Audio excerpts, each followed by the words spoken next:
Hey now.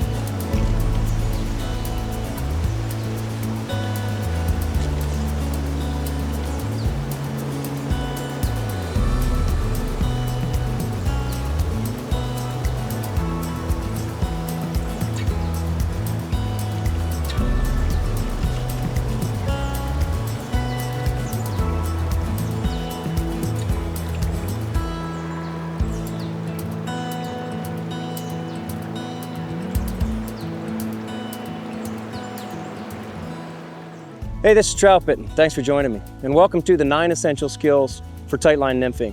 This is a video series in 9 parts that's going to run through the baseline, the fundamentals, all the important stuff for getting the most out of a tightline rig. Now, we use the mono rig for a variety of presentation styles. Streamers on the mono rig, tightline dry dropper, nymphs under an indicator, weighted nymphs on a tightline, that's Euro nymphing, unweighted nymphs with split shot and drop shot. It's really about being a versatile angler, and all of these styles have their roots in these 9 essential skills. And this is going to be all about how to handle a mono rig, understanding the tightline advantage, understanding really the tool that's in your hands. So my friend Josh Darling is behind the camera, and we're going to do this in 9 parts, 9 separate videos. And each skill really builds on the stuff that came before it. The first one today we're going to run through is angle and approach, then turnover and tuck cast. Number 3 is sticking the landing, then recovering slack. Number 5 is finding contact, locating the strike zone, guiding the flies, fish strikes and hook sets, and number 9 is putting it all together and branching out.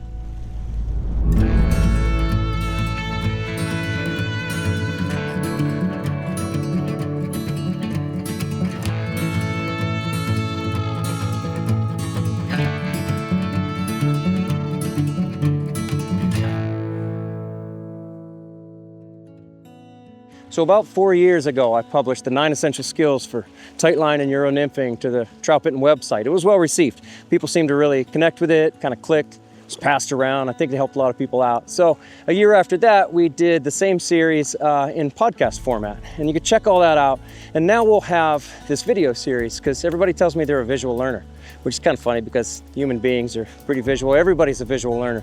Point being, you're gonna see stuff here that you couldn't hear on the podcast, that you couldn't read through the articles. Kind of a full system now, all put together. So these aren't fishing videos. These aren't about coming out here watching me catch some fish. Josh does that. I don't wanna give you too much credit. Was that dumb? Yeah, you, come on. These are instructional videos. It's kind of hard to do everything at once. So on the same channel here, on the Troutbitten channel, we have the Fish and Film series, and that's what those videos are for. They are fishing videos. A lot of first person GoPro footage, other camera angles, talking through strategies, you know, catching some fish, missing some fish, thinking about why things are going well or why I'm struggling. Fish and Film series is there for you. Check that out too. So there are a lot of different methods out there, a lot of different tightline systems, different leader builds, different fly rods, different casting styles. And these 9 essential skills are gonna apply to all of it. Tightline styles are really popular. I think when you put it in somebody's hands, they almost immediately double the catch rate. And it's popular, I think, because not just that catch rate, but it's the contact, it's the control, it's the understanding about where your fly is and knowing that you have control of where it's gonna go next. You stop hoping that something's gonna happen and you're really making things happen under the water. But with all that contact and control, there's a big responsibility too. You gotta do the right things with it. So every fishing system, has its strengths and weaknesses. And the trick is, of course, to understand the strengths of the tool in your hand and not try to push it, because then you run into those weaknesses. Probably the biggest thing that I see people doing the most, the thing that hurts people the most, is trying to take a mono rig too far. Essentially, it's a short range system, short to medium range system. It's not a long range system. The truth is that fly fishing itself is not a long range system. If I want to cast clear over to that bank, I'm not choosing a fly rod, And then nymphing is a short range system, and tightline nymphing is probably the shortest range system. What's short? 2 to 3 times the rod length is kind of that natural range. When you go out beyond that distance, things start to fall apart. You run into the weaknesses. The strength of the tight line system is what I call a tight line advantage. The ability to hold our line up and out of the water. I'll show you something. The tight line advantage is great at 2 rod lengths away. And here I'm gonna measure it. I got a 10-foot rod, I'm 10 up, 10 back, a little more, so you factor in my angle. My point is, if I laid a measuring tape on this whole thing, I'd be fishing about 20, 22 feet away, right there. And you could see that this leader at this distance is not sagging. I can be tight to my fly. That's the advantage of the whole thing in the beginning. So let's assume that we're trying to get a dead drift on a nymph. Compare that to a dead drift on top.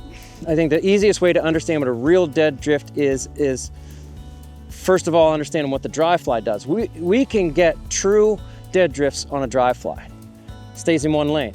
Think about it. Put it in that lane right there. It's going to come right down. And I can get true dead drifts, meaning I can get my fly to do exactly what the mayfly would do. Just drifting on top, coming down one lane, one seam.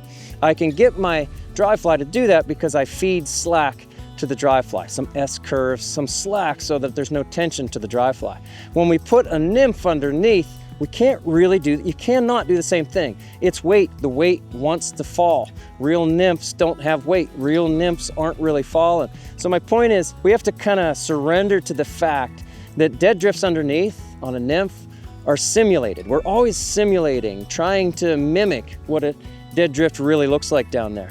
Understanding that principle is key. So we have to understand how to work with the weight. All right, so the weight's gonna fall. We're gonna simulate that dead drift. And because of the weight, we can be tight to the fly. This is important too. Those currents underneath are 3-dimensional, right? Up top, we're dealing with one surface current, just one level, one current. Underneath, things get 3-dimensional. And if you put slack underneath, like you would to a dry fly, if you put that underneath, things get really messy in any kind of flow. Unless you have, in any kind of real flow, really where you're gonna be fishing nymphs, in pocket water, riffles, runs, there's just too much complexity underneath to be putting slack under there. Things get ripped around, you just can't get a dead drift that way. So the best way to do it, as people have understood for so long now, is to just be tight. Even when I'm fishing an indicator, I like to take tight line principles beyond the indicator. So from the indie to my fly, I need it to be tight. Here on a tight line, pure tight line, we're gonna be tight from the rod tip to the fly. And it just has to be tight. I'm not saying that it has to be, pure tight all the time, like I'm influencing the fly. Later down the line, when we talk about finding contact, and I think it's step 4 or 5, we're gonna be talking about slipping contact in and out. But essentially, you're looking for a straight line underneath. That's really the only way to get that dead drift. It's the only way to keep it in one lane without it drifting into side currents and doing what we call a cross lead. So the most important thing about a dead drift underneath is staying in one lane. There are 2 other elements. You have the speed, what speed do we want the fly to go? And you have the depth, what part of the column do we want the nymph in? Those things are important too in a dead drift, and we're gonna get to that. But the most important thing is what lane is it in? It's gotta start in one lane and finish in that one lane. I'll say too, trout will absolutely eat nymphs that aren't dead drifted. Thank God that they're a little bit more forgiving underneath, maybe than they are on top. But you can get away with, imperfections. But by aiming for that dead drift, by obsessing about getting just perfect dead drifts, then we can try other things too. We can animate out of the dead drift and do other things that might even attract trout. Sometimes a cross lead attracts them. But you have to be able to have that dead drift. That's your baseline. So it comes down to that angle and approach, and we should get into the golden ratio. So here's a nice run. It's a nice bubble lane. Everybody tells you fish the bubbles.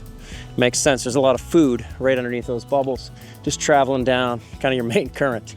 I like it. All right, so to get that lane, I need to be within my rod reach. 1 rod length over and about 2 rod lengths up. That's our golden ratio. We'll get more detailed about that in a minute. If you actually look at that bubble lane out there, I'm not yet within my rod reach. I can't tight line it. I cannot pure tight line that. I'll tell you what most people do. And I just say this because I guide a lot. I'm on the waters almost every day, even driving past some world-class waters around here. And I see most people approach the river on a tight line too, and they'll do it this way, 45 degrees upstream, and they let it drift till it's 45 degrees downstream. They do this, and then they're gonna pick it up and lob it back upstream and do this. I say forget the 45. If you see where that fly landed on the other side of that bubble seam, it's come into the bubble seam, it's crossed 2 feet, that's about 3 feet. I'm trying not to pull it across, but it's attached to my rod tip, and it is gonna track toward the rod tip. I don't care what the leader build is, it is always gonna track towards your rod tip. That's our advantage. That's part of the tight line advantage, is having that full control over the course of the fly. But it's a disadvantage if you do this 45 to 45 thing. That whole time, it was crossing seam. So it started really on the other side of the bubbles. And by the time I pulled it out, it had traveled over 6 or 8 feet. So I say forget the 45. Instead of facing across the river like this, turn your body, face upstream. This is the right approach. Well, it's the best approach. It's the approach that maximizes your tight line advantage. I hate to say this is right or wrong, but this is the only way, honestly, to keep things in one lane, to get a true dead drift. It's the only way to do it on a tight line. There are other ways, but we're doing these 9 essential skills, and this is the first one. I could throw an indicator over there. If I wanted to go 45 to 45, if I couldn't wade out into position, I'd throw an Indy on the line, but that's not what this is about. We are going over really the baseline skills. Even, I guess without even thinking about it, I'm moving over into here so that I can reach out and touch that bubble lane. Now I'm in the right position. I've moved over so that I'm within 1 rod length over. I call that being within the rod reach. Now I can throw it up here, put it in one lane, and have it drift back down, staying in one lane the whole time, because it drifts toward my rod tip. It's in the same lane the whole time. I was slightly outside that time.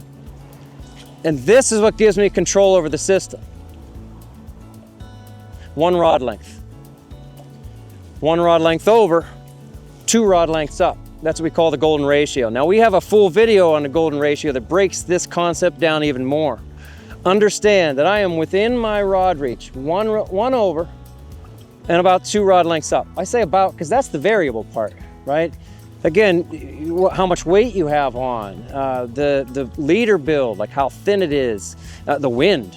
These are factors that are gonna allow you to cast further than 2 rod lengths up, or sometimes less than 2 rod lengths up, you know, without your drift being destroyed. Let's pick another piece of water and I'll show you again how to stay within this golden ratio. Hey, I want to thank Tajima Direct for sponsoring this video. Tajima offers the best lens replacement service on the market. Sunglasses. With patented technology, they have the best and clearest lenses I've ever worn. My favorite are these low light specific yellow-green 40 lenses. They have the highest light transmission on the market for a polarized lens. And they really are my favorite for these dim days, and the sun's coming out right now. But mixed light, dim days, love these. So you just grab a pair of your old sunglass frames, send them in to Tajima, and they'll send them back to you with your choice. Prescription, non-prescription, a bunch of different colors, whatever you like. Really happy to be working with these guys, love them. Check them out at tajimadirect.com. Tell them Troutbitten sent you. All right, here's another piece, kind of getting on the right side of this island. So the river's kind of cut in half. So on a smaller piece of water like this, I will say, like this section right here in the middle, it's going to be too deep to wade. I'll get to that in a second, but you can see how you have the merger seam. I'm going to say soft water, fast water, and where they meet is where I like to call a merger seam. If I want to fish that merger seam, I'm coming up here, staying within this golden ratio, staying out of the trees. I am 1 rod length over right there. Here's a trick.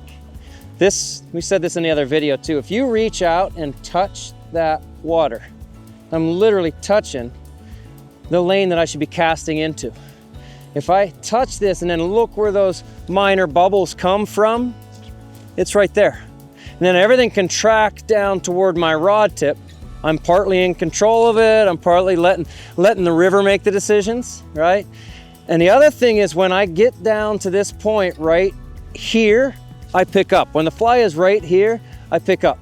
Because if I am committed to this 1 rod length over, then Well, these fish here, I've surrendered. Everything below me, I've already fished it, and I've surrendered that. Like, I'm done with that. As I wade upstream, I keep the targets above me. So what am I running here? It's one lane. I'm running this merger seam, and I'm also only using the true dead drift part.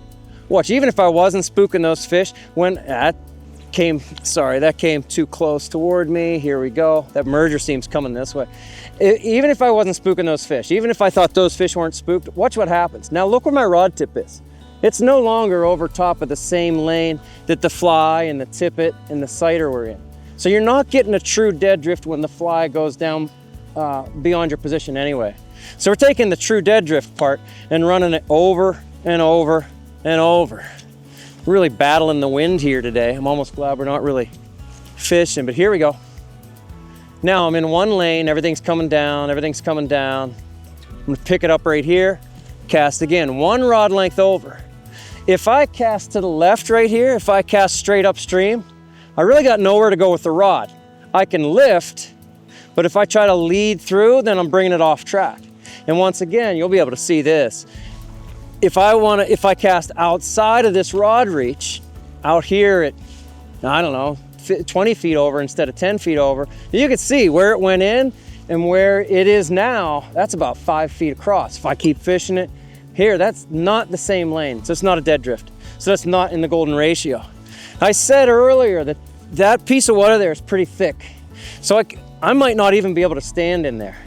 And here's another point then. If I really want to get that last lane, that last bubble lane there that kind of comes off of the tree that's in the water, I need to wade over here. Thankfully I can wade this, good.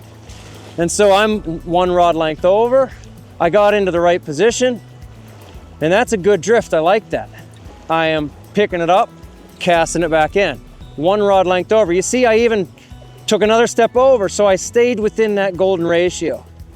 There's essentially just one angle that you can fish perfectly, right? If I go further over, I can stay within that angle. But I'm not gonna, I talk about being disciplined, because I'm not gonna push that angle. I'm gonna step over so that I'm fishing that same angle really all day. And really, I should mention, and we're doing it on the backhand too. I'm coming over here fishing. Let's say I wanted to come up here and I want to fish that merger seam from this side now. So the only way to do that is to wade into one rod length over, and here I go. I'm one rod length over. I'm getting my nice, short, but effective drift. That feels good. I like that. Back in. Golden ratio, one rod length over, about 2 rod lengths up. Fishing close keeps you more accurate. Everything's more accurate at close distance, right? Fishing close you can see into the water better. So for me, I just don't care about getting long drifts. I care about getting true dead drifts, effective drifts, and really fishing this kind of style and staying within that golden ratio it kind of teaches you to be disciplined. And you take that over into the other styles as well. Like when I'm fishing dry flies, I don't want to do it at 50 feet away. It's hard to get a good hook set at 50 feet away. You're laying a bunch of line on the water and hook set it, and then bad things happen during the fight when you're 50 feet away, 60 feet, right? So you gain some discipline by wading into great position no matter how you're fly fishing. All right, there it is, angle and approach. Next time is gonna be turnover and the tuck cast, because everything really starts, all the good stuff starts with a fly first entry. So don't forget the articles and the podcasts are there for you as a companion resource to this one. And check out the Fish and Film series to see all this stuff in action. Fish hard, friends. Have fun out there. We'll see you.